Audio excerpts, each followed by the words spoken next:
तो सुभद्रा योजना आवेदनकारी को कटिला 2000 आवेदन पर तो एने आसला बहुत बड़ अपडेट। तो जदि सुभद्रा योजना आपड़ बिना ओटीपी सुभद्रा योजना आवेदन करते किंतु एवं सुधा आपन सुभद्रा योजना प्रथम किस्ती टंका 5000 टंका आसी ना तेज आपण फर्म टी रिजेक्ट होती ना आपड़ किपर जाने तो ये वीडियो माध्यम आप संपूर्ण डिटेल्स जानीपर।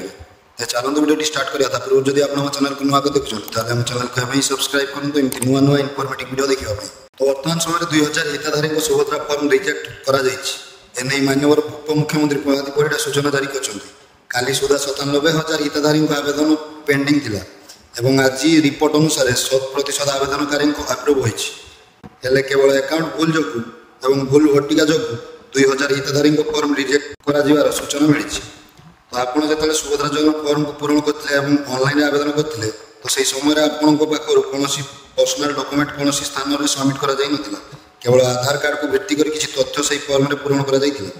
विशेषकर आपंकर क्यों बैंक अकाउंट रही से बैंक अकाउंट नंबर को लिखा जा नाला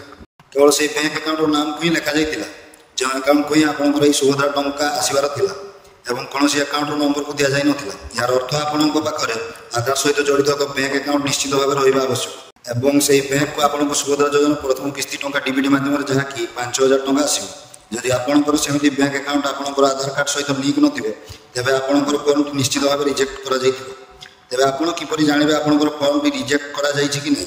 तो आपण जो समय सीएससी सेंटर कि मो सेवा केन्द्र सुभद्रा योजना को ऑनलाइन आवेदन करेंगे से आपको सीएससी सेंटर कि मो सेवा केन्द्र एक रसीद बा एक्नॉलेजमेंट रिसीप्ट नंबर मिल आप से नंबर बा रसीद को नहीं पुणी थे सीएससी सेंटर कि मो सेवा केन्द्र को जातु और जोगाजोग करूँ से आपंकर फर्म टी चेक करने कहतु से फर्म टी रिजेक्ट होती कि नहीं कि अप्रूव होती कि नहीं आपंकर चेक करेंगे आदि आप रिजेक्ट होता कौन पर रिजेक्ट होती क्यों कारण से लिखा जाइए से भूल भट्टिका को सुधारी आप पुणी थे रिअप्लाई करें। तो मार्च 8 तारिख पर्यंत सुभद्रा योजना आवेदन करने समय रही तो आप व्यस्त न हो जदि आपंकर फर्म रिजेक्ट होती आप आराम से आउ थे रिअप्लाई करेंगे और आपंकर सुभद्रा योजना प्रथम किस्ती टंका मिल जाए।